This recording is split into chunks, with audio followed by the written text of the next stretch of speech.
Hi, folks. Welcome to another episode of Film Study. This is Ken McCusick. We're here to continue our expectations series today, and the one you've all been waiting for. We're going to talk about Lamar Jackson. No two players today, just Lamar Jackson. Here to discuss him with me is Alec Poulianos. Alec, how you doing? Doing great, Ken. It's funny. I feel like everyone was playing chicken with you with Lamar because when we originally were talking about it, I mentioned two other guys and they were taken, and a couple were taken, and then you sent me the list of what was left, and there was Lamar still sitting there. And I'm like, I guess everyone was just avoiding him, so I'll just do it. Yeah. So a lot of people don't feel worthy or whatever. We're going to discuss him in some general terms. There is a lot of changes here for Lamar Jackson.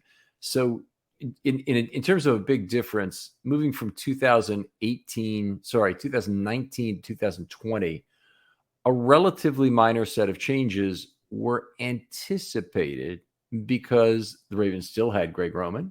They had one of the greatest offenses of all time. They had a bunch of returning Pro Bowl and All-Pro players, including a bunch on offense who were good. And the feeling always is that the receiving core is a little better this year than it's been in the past because it couldn't be any worse.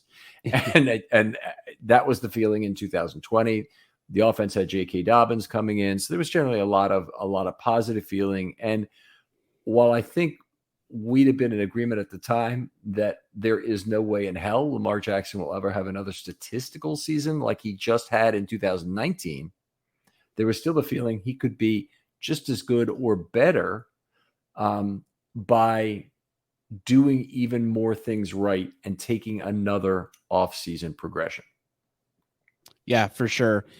19 was so good in so many different ways, but you could still see lots of places in his game that there's room for improvement. And frankly, you can still see it today. So not to say he's not a tremendous talent and a tremendous quarterback. And honestly, within, I would say I take Mahomes over him at this point, but that's about it. Honestly, I really do view him as that kind of guy for an offense and a team. But yeah, it's still remarkable to say though, but you could do these things better, which makes me optimistic that he could have another great season in 23. That really just wows us.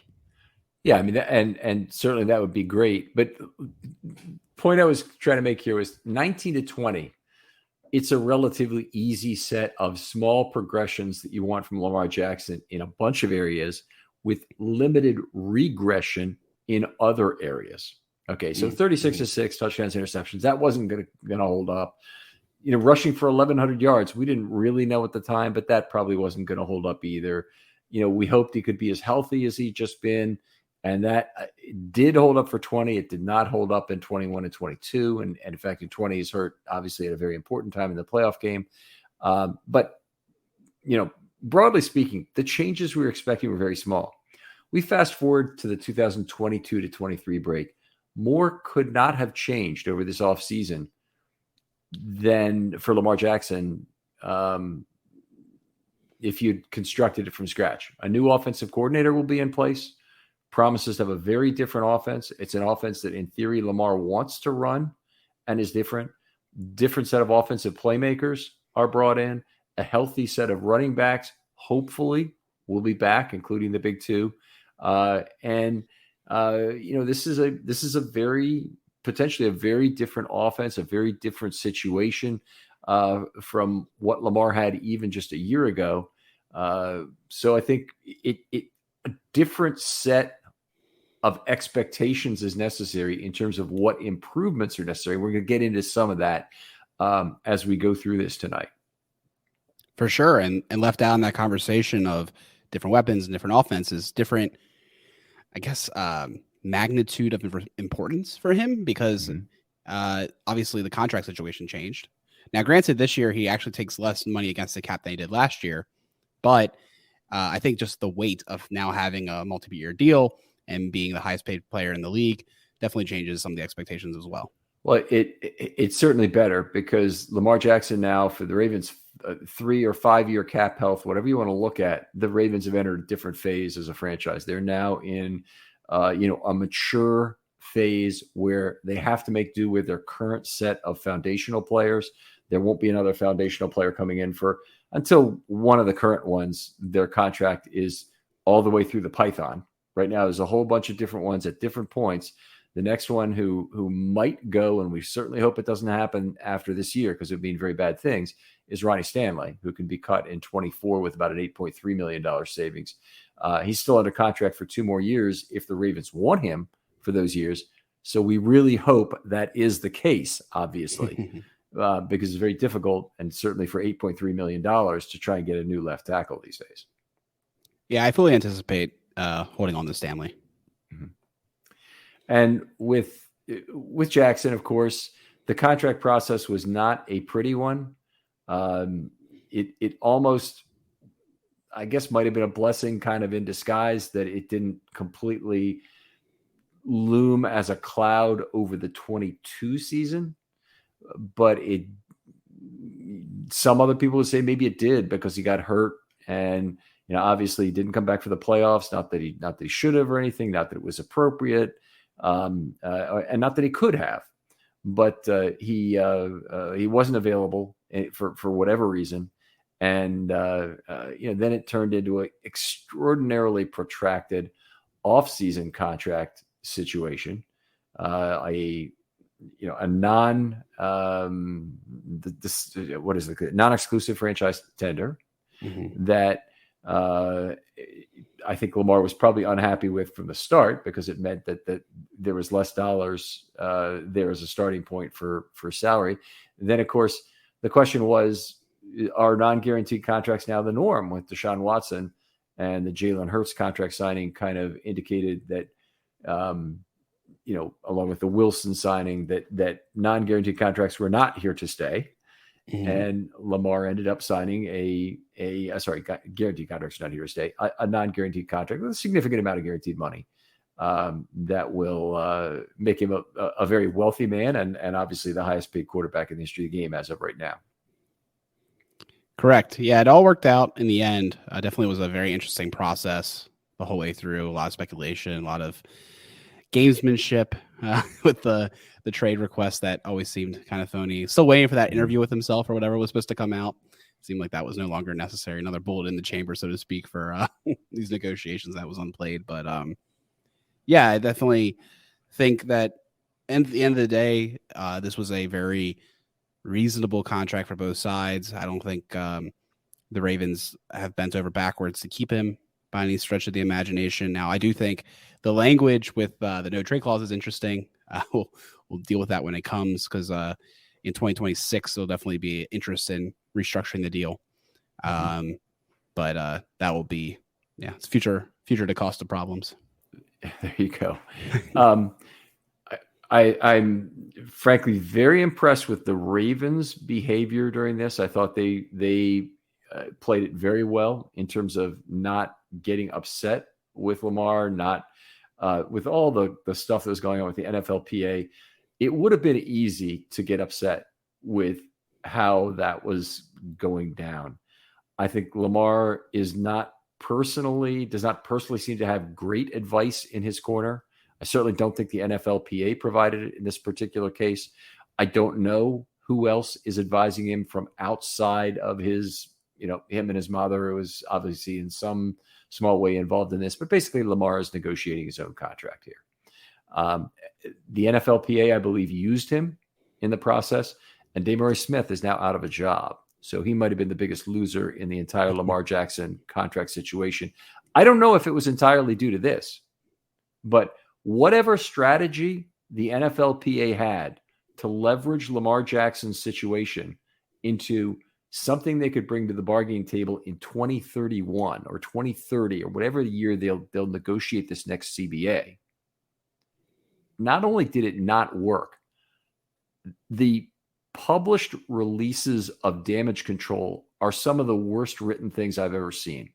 I mean, just it absolutely contained nothing but damage control and otherwise a bunch of blithering that makes no financial sense. So when you come down to it, you're playing a zero-sum game. Zero-sum game means somebody wins, somebody has to lose by an equal amount.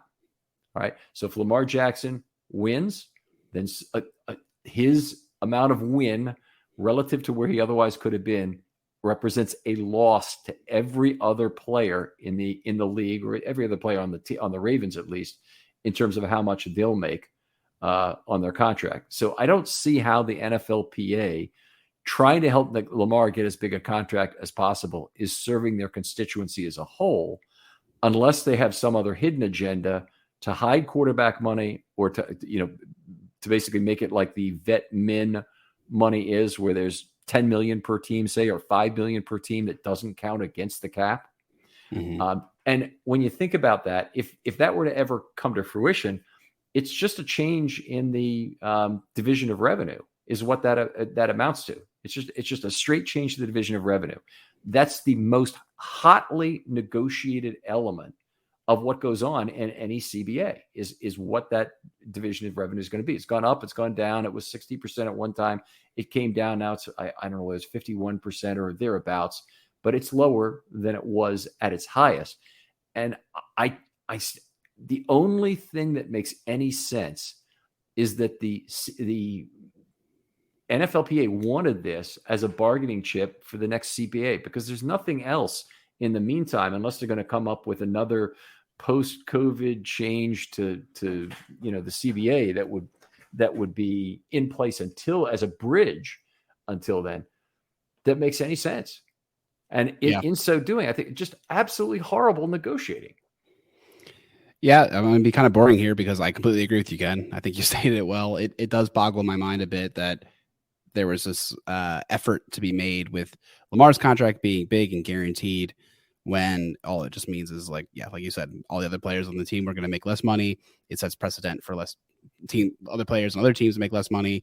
And I in a way, I feel like the quarterback market might be simmering down. Like, I know it's been going for a while there, but I think like that 2-3 year period where it went from, Allen making $43 million a year, Mahomes making 40-some million a year, to this 52, that happened very quickly. And now it seems like it's leveling off. Let me just say that hearing you say that, you really seem old to me. And why do you seem old? Because I think from about 1930 through about 1980, there was a bunch of old men going around saying, you know what? I just don't think women's bathing suits can get any more revealing this summer.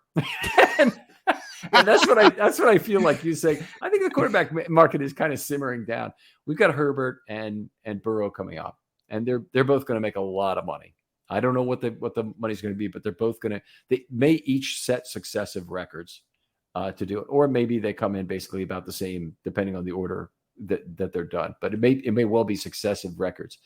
By the way, let me be clear here. I don't blame Jackson at all. There are some comportment issues maybe that I would have said, maybe it could have been a little bit better, but I think that comes down to Jackson not really having good advice. I think the big villain in this entire process is the NFLPA for sticking their nose in this in a way that A, didn't help Lamar, and B, didn't really have any net positive effect on their constituency that they can point to. So this is why I'm boggled by the silliness of the entire step. Yeah, no, I agree. It was definitely a weird process, and I think one that won't be replicated with the other two for a variety of reasons. Now, good news. It seems like you get to the end of the road. The contract is signed. Lamar says he didn't really want to play anywhere else, which is great. And the Ravens say, family's tough, but we're glad to have our prodigal son back, whatever you want to call him, is back in the fold. And Ravens fans couldn't be more relieved about the entire situation. That's under the bridge now. But Lamar does face a number of changes coming this year that require differences other than, let's make sure he doesn't tap his feet together closely anymore. And we could talk about various things in terms of throwing mechanics and whatnot that probably neither of us is qualified to really speak on. But in terms of this year's, there's a lot of other changes as well. The offensive coordinator change is enormous, and Lamar had a hand in forcing this. I think that's undeniable. He clearly was unhappy with what was going on with Roman. Fair enough. Oh yeah, for sure. Yeah, and we saw what went on outside the castle with the fire Greg Roman signs. I don't think we need to do any more real speculation about who might have actually written those. But, there's no doubt about it. The Ravens players, including Lamar, had a hand in getting Greg Roman fired. And, part of, obviously a big part of it is that Roman didn't really have any success working with Huntley to try and get the offense going. But, obviously Roman, the thought was that Roman is not maximizing who Lamar is. And, we're at a point where hopefully Monken is going to be adding something new that will be different. Supposedly a higher volume passing offense, less reliance on the run. I think Monken will deliver on the scheme end of that, but I think also expectations are so incredibly high for the results component of that it will be very hard for him to deliver on that. What do you mean by that? Can you explain on that a little bit? Okay, so in terms of what the scheme will be, I think it'll be back to a lot more 11 personnel, probably some 12, not totally throwing away the run game, but, bringing on the run game when it's appropriate to run. You had the lead. Mm-hmm. You want to close out games. You don't want to turn into the Oilers team that blew the 35-3 lead to the Bills. You need a way to close out games other than just turn it over to your defense after a 3-and-out. So I think they'll want to retain that running game. Patrick Ricard will still make the team. And they'll have ways that they can still run the football effectively, both when they have to and at other times. But I think otherwise, the scheme will change a lot in terms of pace. I expect them to try and implement a much faster pace offense. And I think that Monken will be able to deliver on that. He'll be able to deliver on some of the things, at least he says, about stretching the field both horizontally and vertically in terms of scheme. But there are big execution questions that go with that, many of which are in the hands of Lamar. Some in terms of the receivers and how well they actually play, but a lot of that's in the hands of Lamar. Correct. The one thing I definitely wanted to see out of Roman's offense, and I think what was lacking, and we talked about it a lot, was just the speed at which they got to the line of scrimmage and how quickly the ball was getting snapped and not having these delay of games or this frantic nature of making sure they get their emotion in and all that. My hunch is the way that this offense is set up is, if you were thinking Roman was doing 80% of the processing of what a play should look like and Lamar had 20%, it's going to flip to more 50-50 where we're given a, play, we're giving a formation, but it's up to Lamar to go up to the line and determine what motions he's going to do, what checks he's going to do. And he has more time at the line, but he also has more decisions to be making at the line. Mm-hmm. That's my anticipation for how this is going to change. And obviously that puts a lot of burden on him to be able to execute that, like you said, perform it at a good, perform it at a high level and also keep the team on schedule. That's a great point, because one of the problems that I think has occurred, and I can come up for multiple reasons why this would be, but I think that they have not been successful in getting Lamar the call relayed to the other players in the huddle in a timely fashion. And that's was a big part of the Ravens not running a faster paced offense. Now, how can you fix that? Multiple people have to touch this first. The offensive coordinator has to make his play call quicker. I don't really know if Greg Roman was making the play call on time or not, but it was a possible area of breakdown. I've never heard him specifically indicted for that. I have heard Roman say some very stupid things about how a late snap is a good snap because it reduces the amount of time in the game, which is only good if you're leading, of course. Not to lose track of this and go down other rabbit holes as we go, though, that's only one stage of this, is Roman getting the call in quickly. The next part is Lamar processing it to himself correctly. So if it's a 6-part play where he's got a number of words he's got to remember, and then he's got a set of route combinations he's got to remember, offensive line call he's got to remember, et cetera, then that can be a lot. It would, in a lot of ways, it might be easier if he had just a formation, didn't have to re-ask what was that third word again, kind of thing. But if he's relaying that play in the huddle, he has to also be able to state it clearly so that everyone else can understand. I don't know if that's a problem, but it is another potential weak link in the chain if that's not being done. So Roman getting it done quickly, Lamar processing it into his own mind so he can remember it. Okay. And that's probably all done while he's got his hands over his helmet, trying to hear that call in a loud stadium where there may all be some Belichick static on the line. Right. Yeah. I mean, really. Yeah. And then being able to go to the huddle, reiterate that play to the people, understand what it means, then go to the line of scrimmage. And, you can easily have a 6 to 10 second difference in terms of how quickly that can be done between a very fast play caller with a very fast relayer who has his own internal mnemonics for relaying that easily. Yeah. Okay. And then, having that delivered then to the rest of the huddle in a timely fashion so that you can get to the line of scrimmage quickly. It's not something that was all necessarily Greg Roman's fault. Now he might have been a big problem in two ways.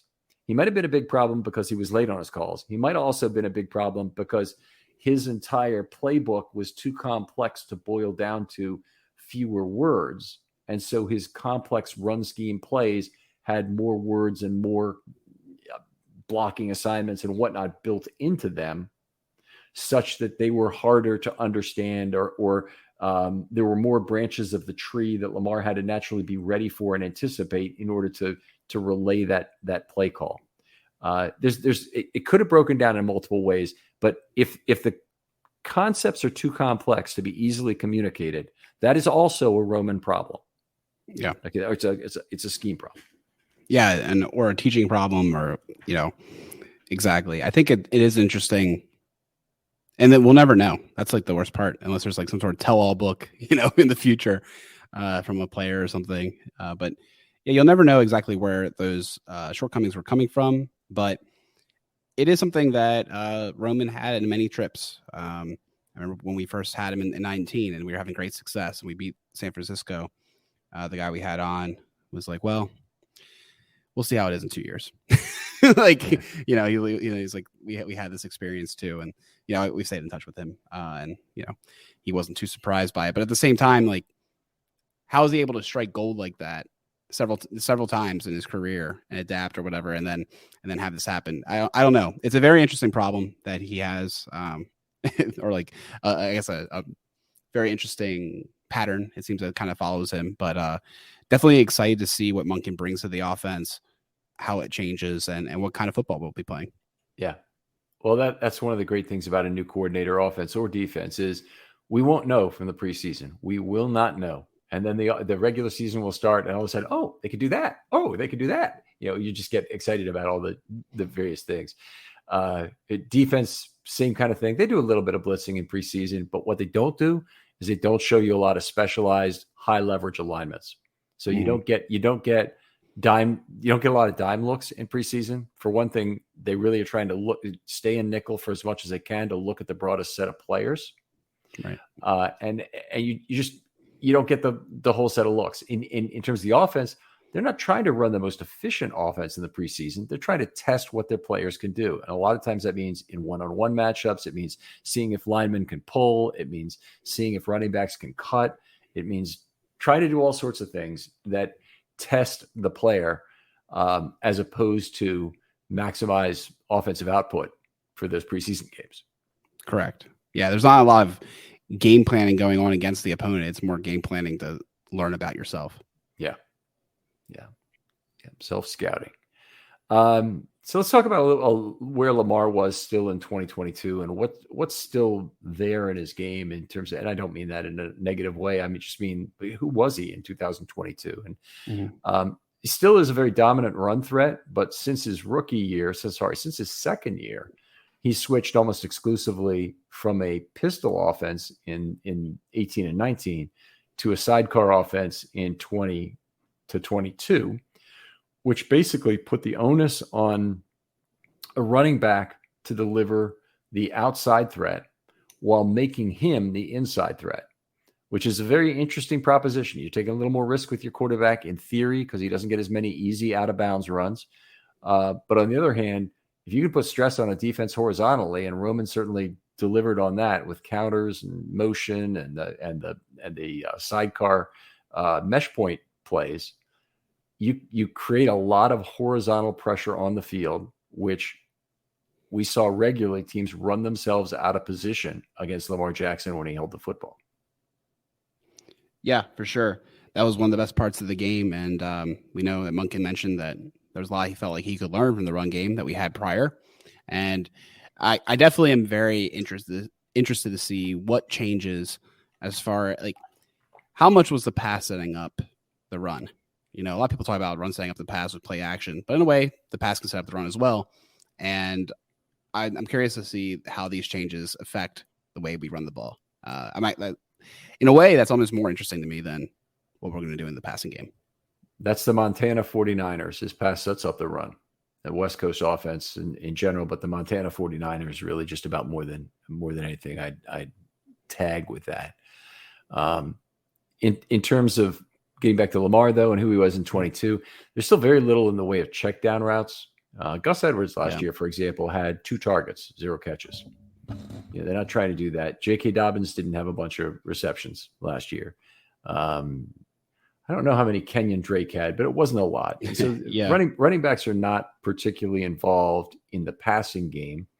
And even Justice Hill, who was on the field a fair amount on third down situations, I don't remember, but he didn't have a lot of targets on this last season. For sure. It's really tricky when your quarterback is, in a way, the best check down you have. Part of me always has wondered. I mean, we did a show back in, I think it was 20, right before everything kind of changed. I was looking at, or maybe it was 21. I forget. It must have been 21 because I was looking at it and I was thinking, oh, I think Dobbins could get more passing game, and then he got hurt. But the way that it's set up is there were a lot of them were checkdowns. Like they weren't particularly interesting route run. I watched like all of McCaffrey, all of Kamara, all of Eckler. Snaps from like the last 2 seasons or whatever. And it was just like check down work, and they were able to break a tackle and get some extra yards. Like they're not actually like interesting receivers. Like a lot of people like act like they run these great routes, and they don't really do much. They just get given a lot of opportunity to catch the ball and run. So I definitely think that could be added to our offense, but every time that happens essentially is Lamar not running, which could be a good thing if you're worried about his injuries, although he's never been injured running yet. As far as we can tell, it's always been in the pocket.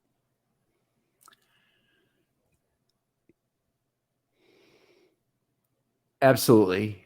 And I guess, well, let's move on.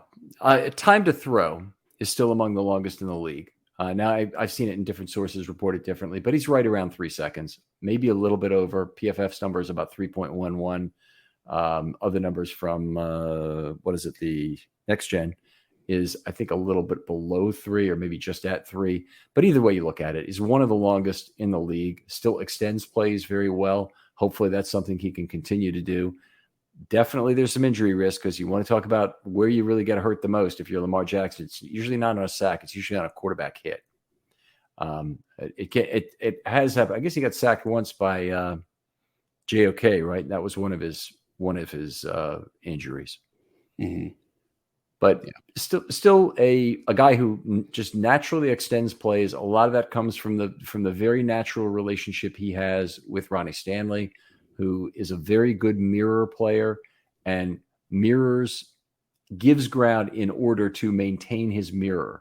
And so that involves some backside pressure, some blindside pressure occurring to Lamar, which he's very adept at moving away from. He has definitely almost seems to have eyes in the back of his head sometimes, can take a subtle bump and move, just has a really good feel for where Stanley and his guys there, and a lot of trust in Stanley to not lose his guy and allow a really hard hit from the blind side. And so far, Stanley has been very good about protecting him from that. Yep. This is definitely the biggest thing where I want Lamar to be himself and still like play naturally, for lack of a better word. the way he would anticipate, but also protect himself better.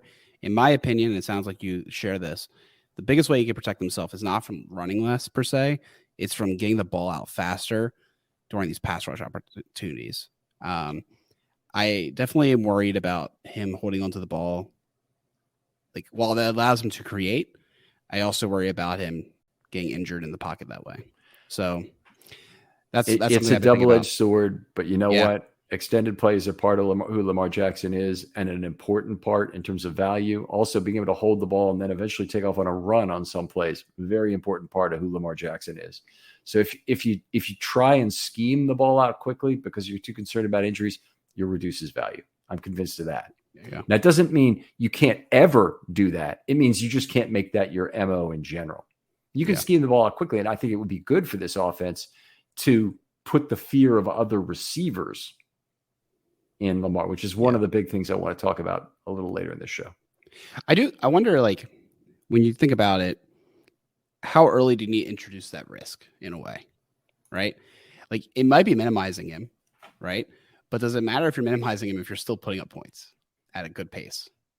That is literally all that matters is points per drive. If the efficiency is there and you're maximizing him, I mean, obviously you want to be on the efficient frontier of points per drive and limited injury risk. Right. Exactly. Okay. Right. But you're not really asking me that, or at least it didn't sound like it. That actually was what kind of was saying. Like, okay. How much of that can you pull back on while staying efficient? Like, where is the big drop off start to happen is kind of what I was getting at. Okay. Yeah. And I think the biggest thing is I want to see, it will be almost impossible for Lamar not to be the biggest threat on the team. Right. However, I want people to be scared about a lot more people than just Lamar. Yeah. Obviously they're scared of Mark Andrews, but I want them to be scared of a lot more people. And I think that starts with him being a better point guard. Yeah, absolutely. No doubt about that. You've got to distribute the football better. I don't even think that is more than Lamar's responsibility. And for one thing, if you're Todd Monken and you come in and run this team and you just watch the film of what's happened the last few years, where there's a whole bunch of Andrews is the primary and gets the ball, first read and then Andrews, or 1-2 Andrews. Any of those, but there's obviously Andrews has an absurdly high target share for being the bailout receiver for Lamar on a lot of plays. And they do have a connection that's very good.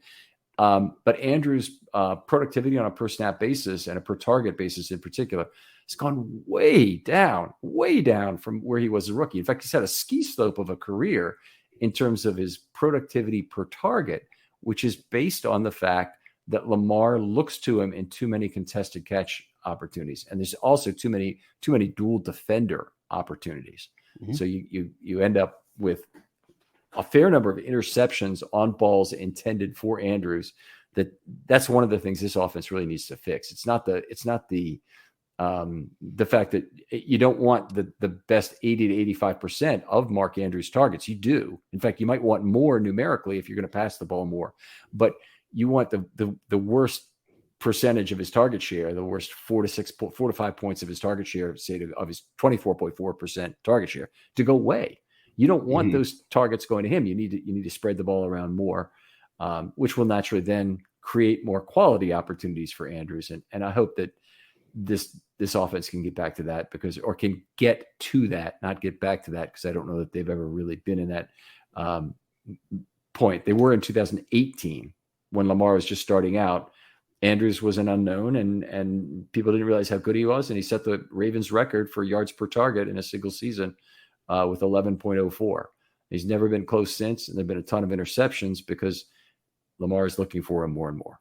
Yeah, the attention from the defense is a lot higher too. Yep. Yeah, I remember that first season. You could definitely see this. You saw the signs that he could be a breakout player the next year, and certainly helped that Lamar had his transformative season as well.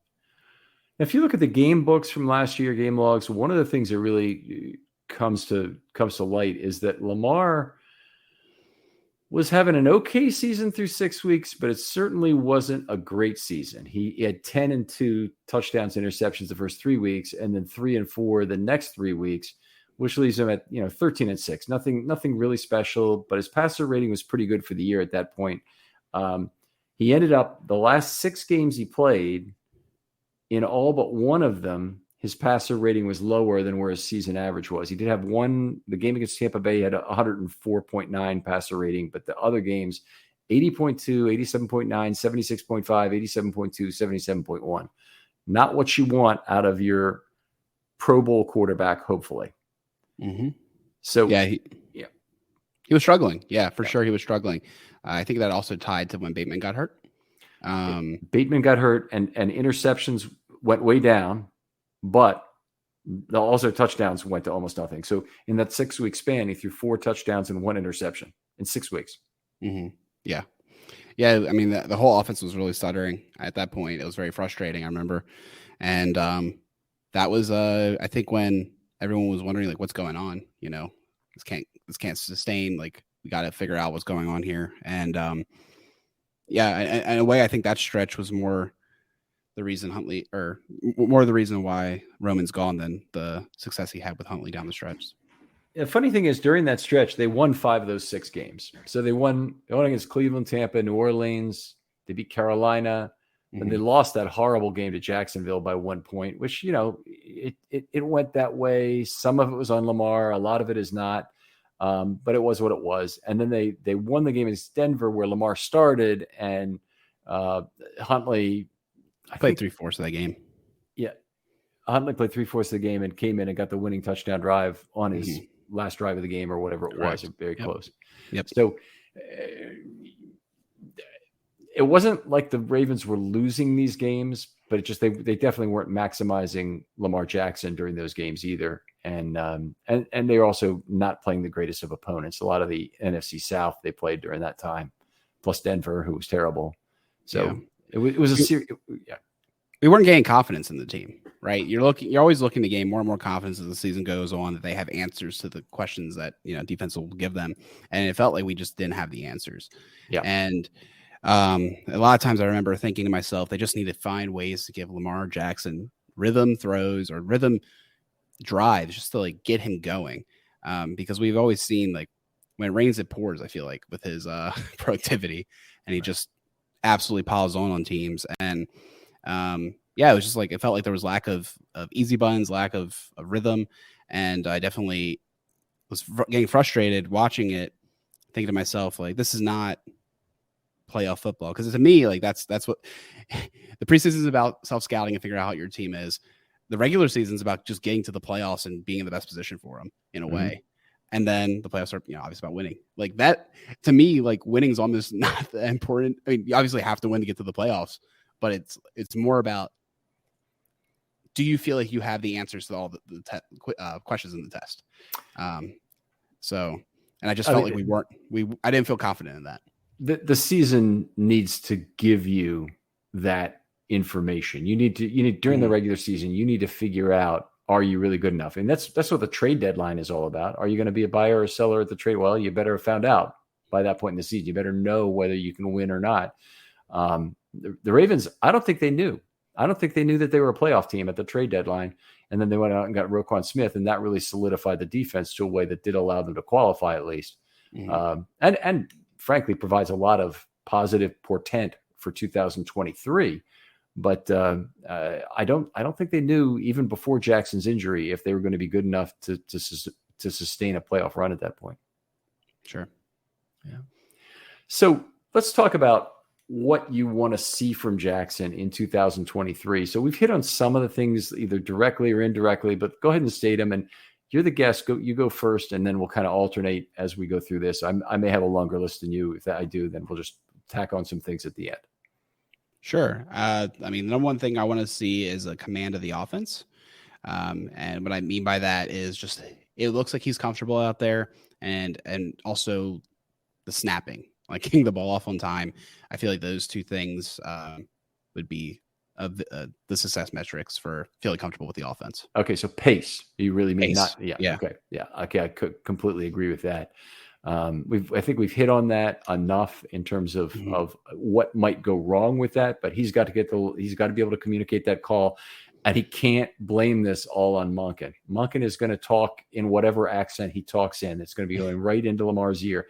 If they can't understand each other, they need to get that fixed before the game, such that Monken comes up with code words that are similar to the what is the radio alphabet, or what is the military alphabet that they use, Alpha Bravo. That's set up so you don't make mistakes about what words are being said, because they have different number of syllables and different sounds in the syllables and whatnot. So that's what they're intended to do.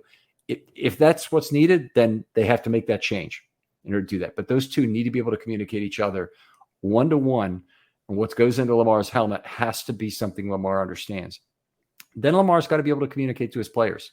Same problem in a way, and he's not going to be translating into different letters or anything, but he needs to be as clear in his in the way he enunciates as he possibly can in order to get that across. I've seen Gruden rip into, it's mostly Southern quarterbacks, guys from Texas, guys with any kind of a drawl about, how if somebody calls out a play really quickly, and the guy I remember him talking to was Colt McCoy. Okay. And so he has a minimal kind of a drawl, but he's not got a really exaggerated Southern accent, I'll say. And he's still, you have trouble understanding him in the huddle. Foreigners who speak English will tell you that's one of the most difficult dialects to understand is a Southern dialect. That you can listen to English speaken by Europeans, and it's much more understandable. English speaking by Russians may be more understandable than English speaking by Southerners are a lot of times. But anyway, it's just the way life is. So they're going to have to figure out how to get over those two hurdles, those two communication hurdles, him to Lamar and Lamar to the rest of the team. And I think that's really the key to pacing. If they're going to get the line of scrimmage, those got to be clicking like that. Yep. Okay, my turn, right? Yep. I'll say that distributing the ball much more effectively is really the key for me. Andrew's target share needs to be reduced, pure and simple. And it doesn't mean that Andrew's targets have to be reduced because they're going to pass the ball more. But he got 24.4% of targets this last year. That needs to go down. If it were 20%, he'd be fine. If they pass 25% more, he'll still get as many or more targets. So it shouldn't be it doesn't have to be a problem by any means, but he's getting too many marginal targets right now.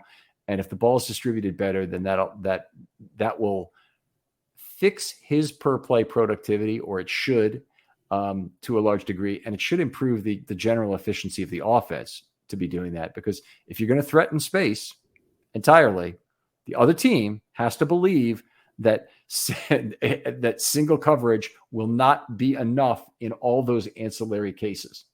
That they have to figure out how to double cover Zay Flowers because you're going to go to him a lot, and they have to figure out how the hell are we going to deal with Odell Beckham if we're covering Zay Flowers and Mark Andrews.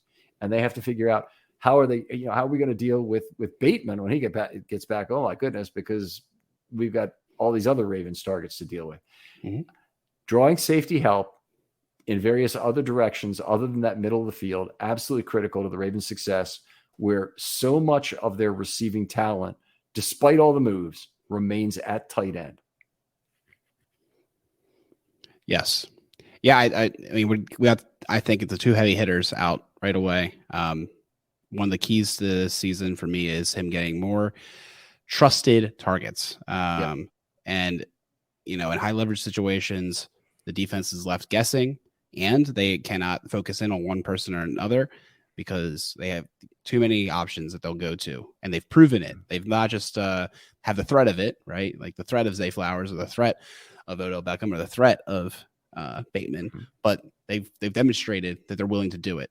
And I think this is almost the whole offense in a way, like you said, there'll be more targets, presumably. So therefore, no one's production has to necessarily go down from this, but they need to be better distributed. And this is huge in a way. Like this could be, I felt for as much as Roman liked to have different personnel packages and whatnot, the distribution of the ball, and that could be a Lamar thing. It just wasn't the same. So yeah, I definitely want to see the ball distributed more. No doubt. same position. I think it's the how that is the difficult thing. And the thing I keep coming back to is I think there have to be more directed, schemed reads. And that goes directly against the notion that Lamar's in charge of the offense when he gets to the line of scrimmage. Because that in itself, while a great idea notionally, is something that runs the risk of too many of the targets going to a selected set of receivers. So part of it, you mentioned the trust issue for starters. It's got to be an opportunity to build that trust. If you never target the guy, you don't have any hope of getting trust. So Miles Boykin, very few targets in his Ravens career, didn't really have a lot of chance to build trust. Now, Miles Boykin had other problems. We're all aware of the slow acceleration of that was a constant complaint. The fact that he wasn't particularly wiggly at the top of the route, and so it didn't show a lot to a defender that was particularly confusing. So I understand that part, but if you scheme the ball out quickly to those receivers on some plays, have a first read Tylan Wallace and a second read Dobbins kind of thing, then you give that a better chance to work out and develop some trust with Lamar doing that, as opposed to, so many plays are, I'm giving you the open field. Here's your receiver set. Just know what you're looking for, or here's your progression. And Lamar either goes through it very quickly with the 1-2 reads, or just skips to number 3 right away because he thinks that will be open based on what he sees at the snap. And it's a Monken concern, but it's also a Lamar concern in terms of him really being mature enough as a quarterback, really understanding enough about what he's seeing at the line of scrimmage to not naturally have the bias to go to his favorite receivers, whether that's Beckham, Andrews, or Flowers, or whoever it might be. Yep. I'm also interested to see, I guess if we're going to the next one, as far as improvements, is sidecar, pistol, under center, shotgun. What kind of alignments, and then kind of with that, what kind of threats to the defense will Lamar be making with his legs in this new offense? So I'm just interested in what their approach going forward will be. What do you want to see from this? Well, you want to see productivity in terms of points, probably, right? Sure. Yeah, I don't really care, right? Whatever works. But I guess for me personally is, I think this year is a lot about proving Lamar can do it with his arm, less than his legs. And it's not like I don't need to be proven. Like I'm pretty confident he can do it, and I'm not worried about it. And it's not like about proving to the NFL, but it's also just like viability long term. Like even when we just look at his contract, you can imagine that he'll be using his leg less and less as it goes across, even this contract as we have now. So will this offense be set up for that future? And just like that, I guess that's kind of what I'm getting at, is how they're going to use Lamar, and does it feel long term viable as well? I honestly think he'll be running a lot like that his whole career, because he's just like that good at it. Even as he regresses, he'll be better than a lot of the quarterbacks that are running right now. Yeah. One thing about Lamar, one of the reasons why he's such a good leverage delivery asset, and I mean that by that is he gets in the open field, he wiggles it all, and that opponent almost always overreacts to it, which is one of the things that's a big asset for Lamar as a runner. On the other side, we really don't see Lamar in top gear very often. I mean, the only time he gets in at top speed is when he's on a true breakaway where he needs to outrun defenders, and that just doesn't happen all that often. Most of the time, he's running around in third gear, trying to figure out how to make the next guy miss. And it's just he maneuvers very well in third gear, which is that's an extraordinary asset to have right there when you can do that. If you look at a Tyler Huntley, can't maneuver at all in third gear. And, you have a different set, despite this, a player who's supposed to be a similar style of quarterback. He doesn't have that. Lamar, I think he'll continue to run. And no matter how much they say it will be less, there'll still be a lot of scrambling. And there'll still be a fair number of design runs, although they might cut those by a third to a half. That's my anticipation. I do think it'll be at least a third. That's my guess. And partially because the running back should be there. If you have 2 healthy running backs that you like, get them the ball. It's kind of what they're there for. So and you can have some non-mesh plays to support that if you want to. But Mhm. part of the thing that makes the Ravens run game so effective, of course, is the mesh point, because it throws doubt in the defenders' minds. And it doesn't matter who's got the ball coming out of it. There's players who are left out of the play accounting for a player who doesn't have the football. Yep. Oh, I mean, and that's the beauty in a way. Even if you cut it down to, a third or a half, as many times as Lamar keeps it, even if they're just guessing on probability, oh man, if you guess wrong when it's Lamar, like he will make you pay. So you really have to account for him every time. Okay, so we ready to move on to another one? Yeah, of course. Okay, so I would say, let's see. I tried to decide which one I would pick. I'm going to say work through progressions more quickly and in a different order. And this is a lot about distributing the ball again. So maybe this is kind of a 1B of my first one here, is that the progressions really have to come in a different order in order to develop a different set of receivers, but also the progressions need to come more quickly. So he needs to be able to not stare down first and second reads such that his third read is no longer of any use to him because it's too late. And that's it. It is a difficult thing for any quarterback to do, but certainly something that Lamar Jackson got to become expert at identifying where the single coverage is and who he thinks has the leverage advantage on those single coverages to pick it out and exploit it. Right. I guess my question would be, with the play calls, are the play calls inherently making him wait longer because it takes longer for that second concept to open up? I guess that's a question too, right? Does he have to wait longer in his progression because you won't know the answer to 2 yet for a little bit? Hopefully, I mean, first of all, you should see things off the line of scrimmage that may rule out certain things or make you, so if the safety's, looking like he's a robber on a particular route, then there might be some intermediate concept you want to scratch off or move quickly through that read. But the offense should be designed so that the reads as taken in order will present themselves at, say, 0.4 of a second increments, such that they will come open at the right time or be seen at the right time. So hopefully, the offense is well designed from that perspective as well. Mm-hmm. Yeah. And I guess it also comes down to one thing we heard a lot about with the Roman offense is this optionality of wide receiver routes. And then in my opinion, a lot of that I think should be taken out and dictated from Lamar. I think I would rather see Lamar be the one calling out those route changes, so he knows there's no mystery, right? And by him knowing, he'll be more confident going through his reads. That's a really good point. And I mean, option routes, if it should be limited to players who have a distinct place to go to on the field that also does not create an overlap.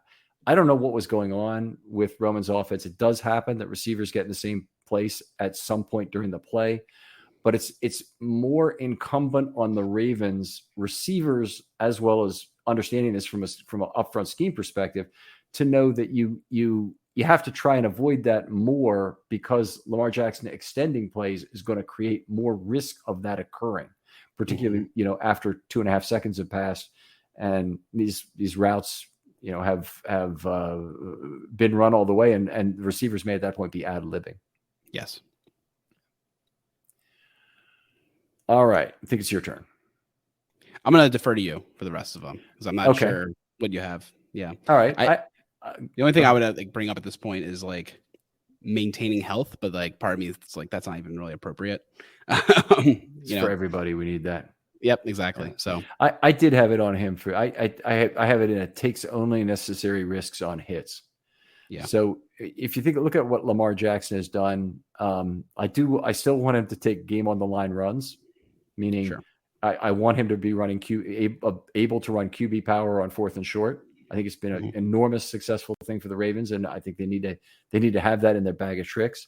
I think he is very good about taking sacks for most of the time. They usually are just small losses where he's already converted it to a run play. Not always, but most of the time. I want him to duck out of bounds a little bit more, probably not as much as in 2019, because I don't think he'll be the outside threat. I think he'll be still a center threat, and the offense will be run largely out of sidecar would be my guess. Maybe with Edwards back, maybe they run more pistol, but I think that they're largely going to be running sidecar. And then it really comes down to the quarterback hits and deciding when you're going to stand in there and take a big hit, when you're not, how often you're really exposing yourself by going through the throwing motion as you're about to be hit. Those are the worst hits in football. Those are the hardest hits that occur are on quarterback hits, generally speaking, not on sacks. Usually it's an incomplete pass of some sort. The ball is out and the quarterback knows he's going to take a hit sometimes. And sometimes he hits just because he's in the process of throwing, but they're the worst hits that you can take. Agreed. Yep.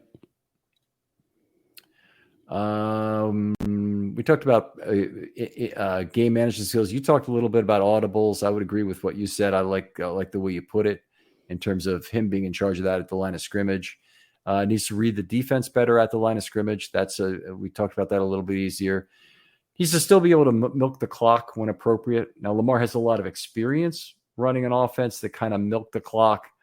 I hope a lot of it was him. Phil Simms always used to claim he was able to get the clock down to 1 second whenever he wanted to. Lamar should have that same ability to get to the line late when it's appropriate, milk the clock without undue false start risk. And if you're taking a knee, you take a knee. If you're running a play, you run a play. But using those last 3 or 4 seconds to snap the ball is fine. But snapping the ball with 11 seconds left to go when you're 7 minutes away from sealing the game away up 2 touchdowns is probably not appropriate. You really need to use as much of that clock as you can. And in terms of percentage wise, you could calculate that pretty simply. It's 7 seconds left in 7 minutes from getting the clock out. You've got a significant portion of that 1/60th additional of the game has been used just by your later snap. Yep. So it's got to be thoughtfully done in terms of when those snaps are made. Yeah. I want to see an improvement in on-field comportment. Now we've seen pissed off Lamar after false starts, after delay of game penalties. That has not been good. We saw him punt the ball once. We've seen him spike the ball down, be upset. And look, it's okay to be fiery. If you want to be fiery, try and direct it in the huddle. I like to see less emoting on fields from people on both sides of the line of scrimmage. I think it happens more often on defense when one defender lets another down because of bad positioning, but it can happen on offense too. And one of the particular plays where there was a delay of game penalty, I thought that the blame for it really was multi-way, and it seemed like Lamar was pissed off at Linderbaum specifically. And I think in that case, he threw the ball down at Linderbaum's feet. As one of these things, he probably should get penalized for it, but he threw the ball down at Linderbaum's feet. And Zeitler was a little bit late with his tap. I think the play was a little late calling in. Lamar might have been late relaying it for all we know. And then they got into position and they didn't have time to snap the ball, and Lamar got really pissed off. He's got to be a more in control leader, part of it's a team trusts Lamar Jackson. It's not a case of that. It's a team. It's a matter of him being able to control his own emotions better so that he can be more effective on the field. Yeah, this is a great one. He said he was working on his leadership this year. That was something he kind of mentioned in the conferences, is that he wants to be a better leader of the team. And I definitely agree with you where I remember the one time there was the altercation with Stanley. He was mad at Stanley, and Stanley was trying to calm him down. Yeah, and it might have been the Linderbaum play, actually. But anyways, stuff like that needs to be sorted. And like you said, the punting, like that was a little much. We just he needs to be a little bit better composure. And I think there's better ways to lead than that. So I agree. It's just like a maturing almost. Yep, absolutely. I think if I'm going to move on to another, I'd say reduce turnovers. And a lot of this is just reading the field better. understanding the options you have that are not double coverage, that are still not Mark Andrews.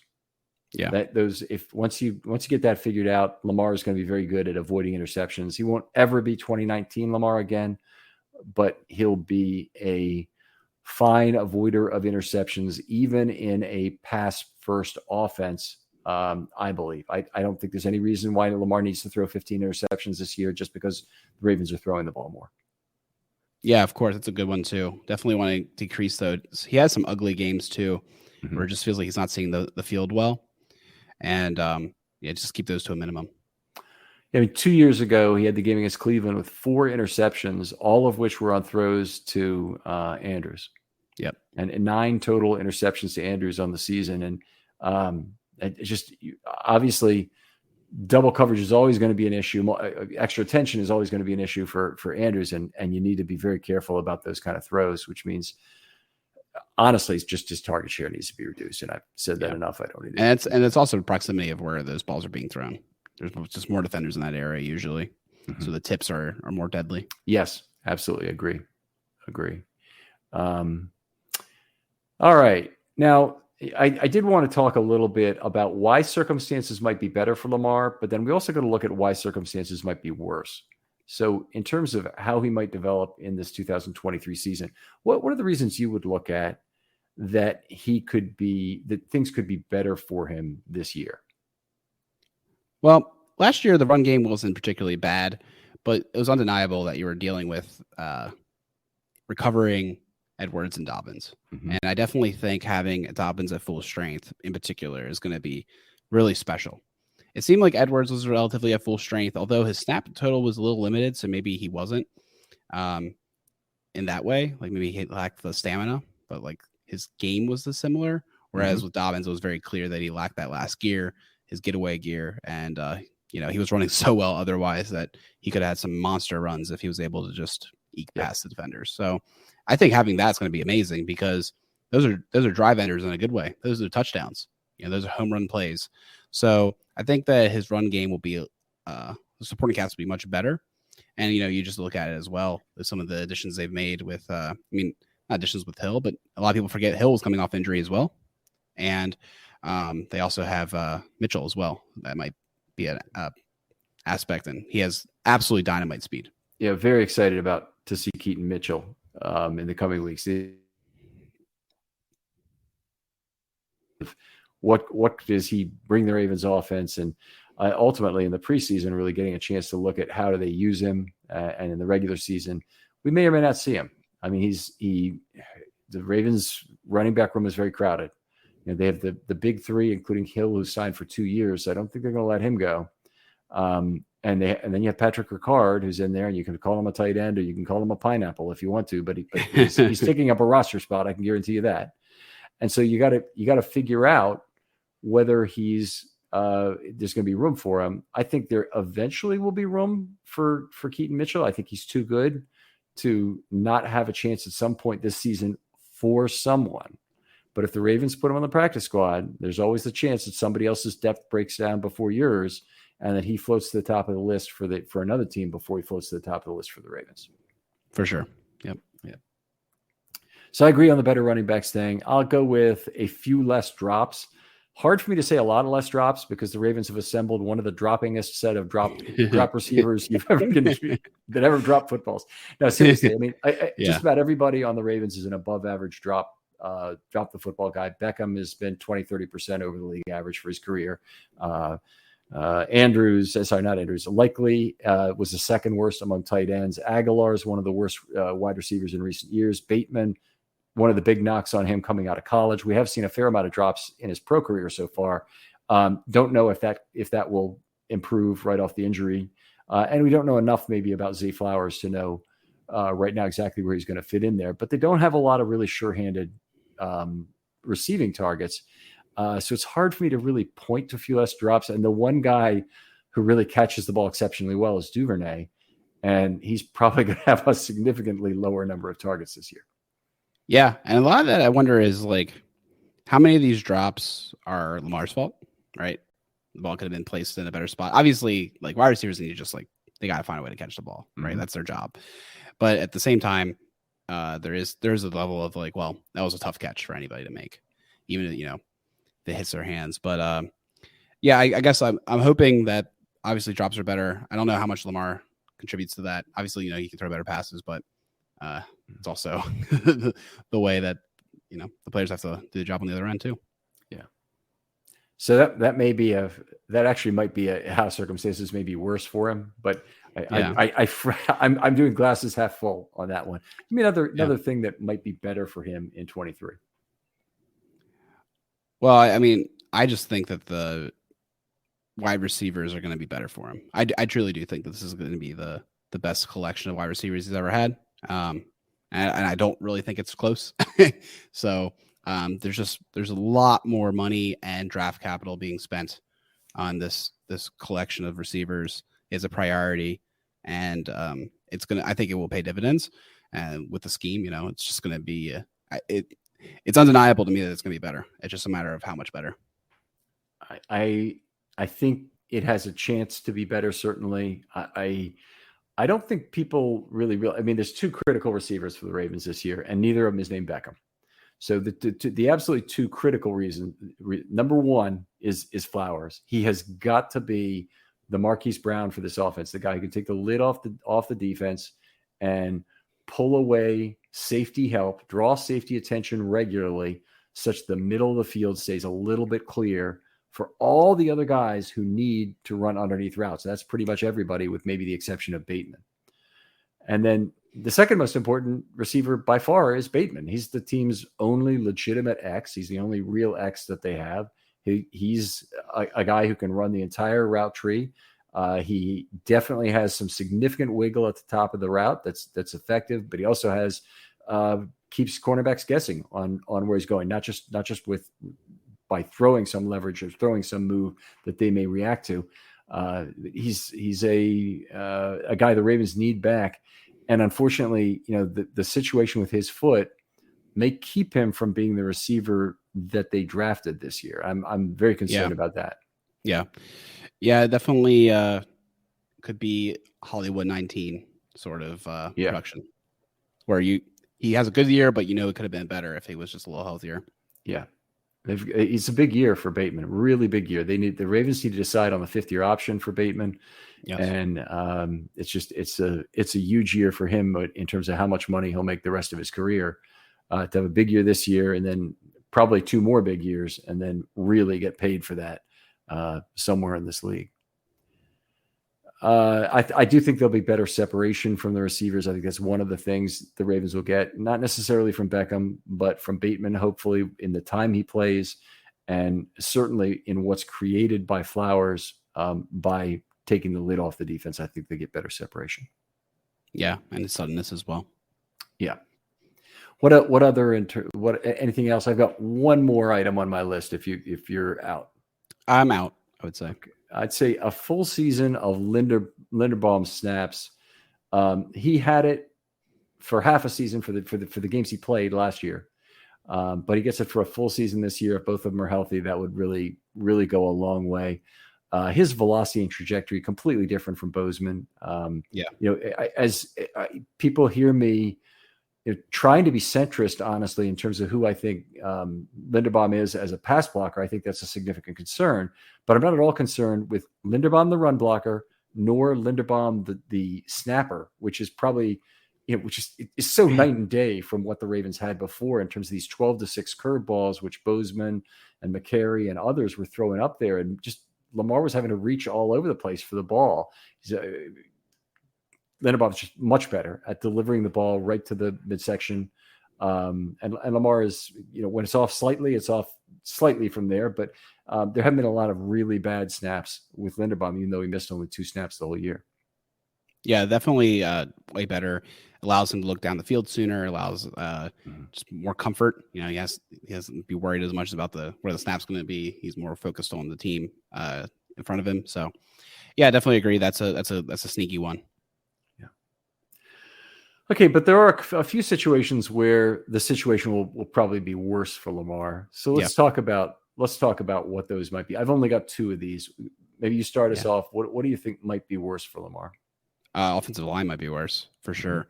Left guard is obviously a question mark. And then, you know, is this going to be the year that Morgan Moses falls off? Who knows? He's a little bit older. Zeitler could have a fall off. The right side of the line's older and could have a fall off, and left guard position almost definitely will be a little bit of a fall off than it was last year. So that looks like almost definitely a worse line, because I honestly think by the end of the season, Stanley was playing Pro Bowl Stanley. Like, I thought he looked great at the end of the year. So that is not as big of a concern. I feel like he's fully recovered from the injury. Obviously, it took a little bit of time last year, so you can maybe have that as demerit against last year. But I'm just more so thinking about the final unit, end of season unit.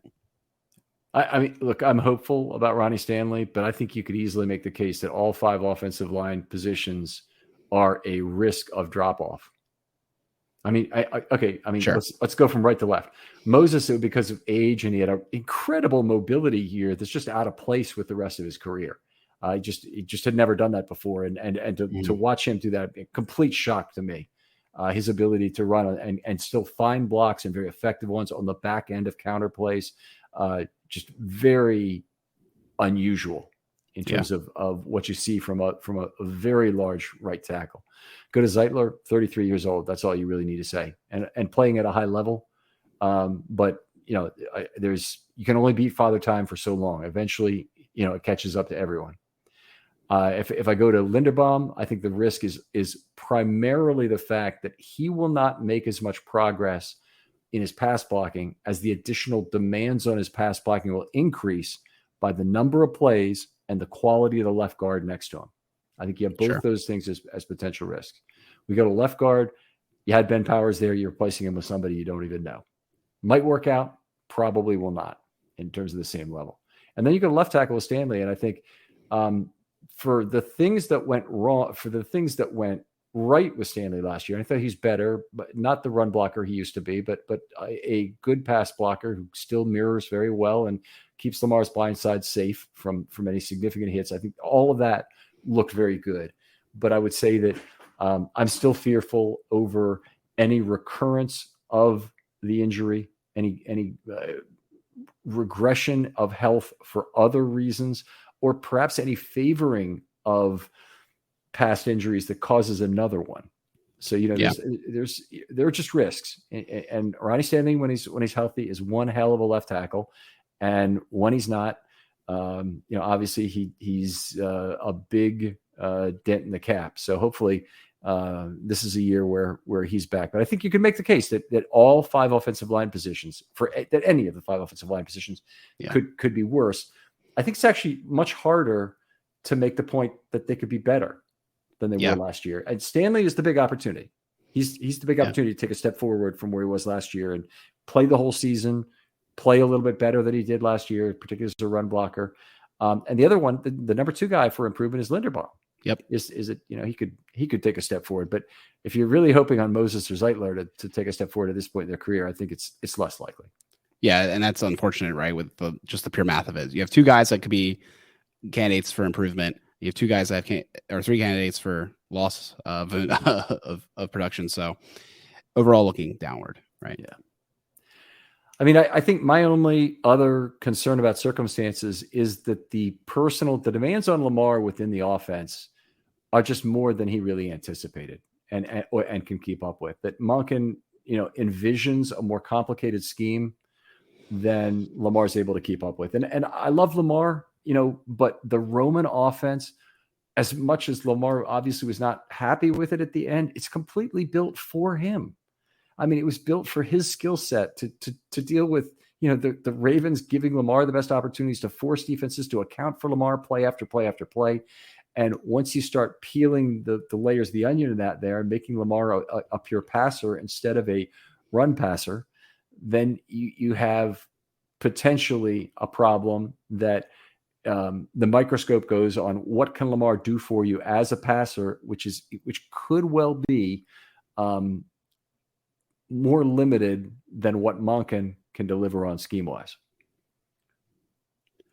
Yeah, I can definitely see that point. I think to me, the biggest problem in a way was that the whole offense was designed for Lamar. And in a way, I think lacked the awareness of the other 10 players. So that's kind of maybe like my counter argument is that this offense might be built more for everyone to succeed, and that in a way, like even though Lamar lifts all ships, it lifts Lamar too, because those other players are put in more opportunistic positions to do what they do well, and then he's able to execute easier because like they're in a good spot. So I in a way, like I love Lamar too, but maybe we have to focus on other people too. Like how can they have offense that they really can strive in? Okay, so maybe this is a little bit like the Mark Andrews needs a reduced target share argument. Is Yeah. if Lamar is not the absolute focus of the offense entirely, then other people can thrive. And I don't disagree with it, but the gains from getting Lamar, like everybody eye on Lamar every single play are so great. The gains from that are so great. It's really hard to say, yeah, we should discard that, king of spades. I think you still have it though. Like Lamar is always a threat. Yeah. Like he is always a threat. So like you don't have to, in a way, you don't have to build him as a threat. He's inherently a threat. Mark Andrews is also inherently a threat. But how can you make them, the people around them, succeed more so that they're not always double teamed and double fixated on? This is one of these things. I shouldn't even have to say this, but I'm going to anyway, just so nobody thinks this is what it is. I could use the ace of diamonds and maybe have that be more of an appropriate analogy there. I don't. The comment was not intentionally racist. The comment was just that it's a high card you already have with Lamar, in terms of what he brings to the football field, and discarding, the gravitational pull, even on some plays that he brings to the offense, would be like discarding an ace in some way. You better, there's only a couple other aces in the deck you could pull out. Yeah, no, for sure. All right. So let's talk about what a good and a great year is for Lamar Jackson here. How about you? You start us off with a good year. I'll do a good year, and then we'll both do great. Sure. So for a good year, I'm going to just put it out there because of the last 2 seasons. It's available for the playoff run and provides the team enough play during the season for a wild card berth, distributes the ball to his targets, and has multiple trusted players in high leverage situations, shows a good command of the Monken offense, and proves doubters he's the top passer in the league. That's outstanding. That might even be better than a good season, but it's very well written for starters. Let me just say that. That's extremely good. I'll just read mine, and it will not be as good, I promise you. Via some combination of run and pass improvements, the Ravens improve, and that's for the offense as a whole, the Ravens improve scoring efficiency to approximately 2.4 points per drive without sacrificing defensive freshness. Jackson's per run efficiency is high when split by scrambles and designed runs. So meaning it's high in each of those two categories separately. Lamar plays 15 plus games. The Ravens make the playoffs, and he's there for all postseason games. There you go. Very nice. Pretty similar. Yeah. I think one thing actually we left out of what could be worse for Lamar is with the different pace, the defense not being as good. Yeah. So that's a good one. So yeah. How about a great year for Lamar? So I like to make great one even better. So maybe you'll have another good comment. Leads team to a conference championship game or further after winning the AFC North, logs his first home playoff win, eclipses the 4K passing yard landmark for the first time in his career, and then creates a 1B of equal footing of Mark Andrews for high leverage plays. A 1B, another option other than Andrews. That's like very good. Yeah, equal footing. Yeah, very good. Okay, great. I have Jackson leads the Ravens back to a points per drive of 2.65, with a good portion of the success derived from Lamar's improved distribution of the football. Lamar seamlessly handles changes in pace as needed, fast or slow. Passer rating returns to 100 plus due to reduced turnovers, better playmakers, and better scheme. Monken and Lamar are lauded as an outstanding new tandem. Now, I didn't say anything about the playoffs here because it's assumed that would be the case in there. But the point I want to make in each of these cases, I don't give a rat's ass how many yards Lamar Jackson throws for. And if you do, it's foolish. Lamar's got his bag. It doesn't matter. It shouldn't matter to Lamar. Winning should be absolutely all that matters. So if they can win easier by running the football, they should do that. If they can win easier by passing the football, they should do that. But whatever way they can get back to these two promised landmarks that I've said, 2.4 and 2.65. Neither of them is 3.08. Let me point that out. That's a 2019 number. Yeah. Neither of them are unattainable in terms of that. And if they score 2.65 points per drive with the defense they have, I think they're going to be just fine. Sure. Yeah, no, that's a great way to put it. I only put the 4K passing yard landmark because I think with the volume that they're going to have, and he was pretty close to 19. So I felt like it was doable. And also I feel like it might be important to him, even though it shouldn't be, maybe like you said, like winning should be. I don't think him hitting 4K yards will take away from any of the other goals. Yeah. Okay. Fair enough. I've got an off the charts here too. Just did you do this or not? I know we talked about it before the show. No, I don't have an off the charts, but I agree with what yours is going to be because you kind of alluded to it. Okay, yeah, I talked about it in the production meeting. So my off the charts season for Lamar, and the 60th and 80th percentile were the good and the great. So this is a 95 or thereabouts. And that is that we get into long, heated debates about which was Lamar's greatest season, 2019 or 2023. We can continue these for years. I'll be willing to talk about it as many times as people want to on Film Study Shorts in the future. But the 2023 advocates all point to playoff success as the tiebreaker. Sure. Yeah. Love that. Oh, that's at least one win in the playoffs, I guess. If they're really pointing to wins in the playoffs, it's got to be at least two, I would think. And I think the two things, Ken, that I really would love to see, the reason I put in my great season, is if you win the AFC North, you guarantee yourself a playoff game at home. Mm-hmm. And if you're getting to the conference championship, you're guaranteeing that you won that game. And I think that'd be huge for Baltimore. They saw two huge disappointing games in 18 and 19 in the Lamar era. 20 was away. And of course, Lamar wasn't playing in 21, or 22 rather, when they were in the playoffs. So I just really want that for the town. I selfishly want it to see it, you know, and I think that'd be astounding season for him. All right. Well, very good. I thought you probably did a better job with the good and the great than anybody else in the series in terms of coming up with really good. Well, I had a lot of examples, Ken. I've listened to all the shows coming up to it, so you know, I had a good opportunity of knowing what you liked and also what I like to hear as well. What I thought was thoughtful. So, well, Alec, thanks for joining me for this. Always a pleasure to have you on. I know we do have you on a lot. We rely on this, and no doubt we'll have several more opportunities before the season begins and while the season's going on, for that matter. Tell folks where they can talk football with you online. For sure. You can find us at One Winning Pod on Twitter and Threads, and onewinningpod.com for our podcast. And actually, you know, adding on, you know, it's a race now who can release their episode first, but we recorded earlier in the night with Ken and talking about who on the team will have a different role than they had last year based off of players that left the team. So you can think of Kyle Hamilton, you can think of the whole defensive line, pass rushers, etc. So we went into all of that, and it was great to have Ken on the show. Thanks for having me. Fun conversation as always when talking football with you guys. I like Peter and Chris as well in terms of what they deliver, and they're fairly frequent guests on this show as well. So thanks to them.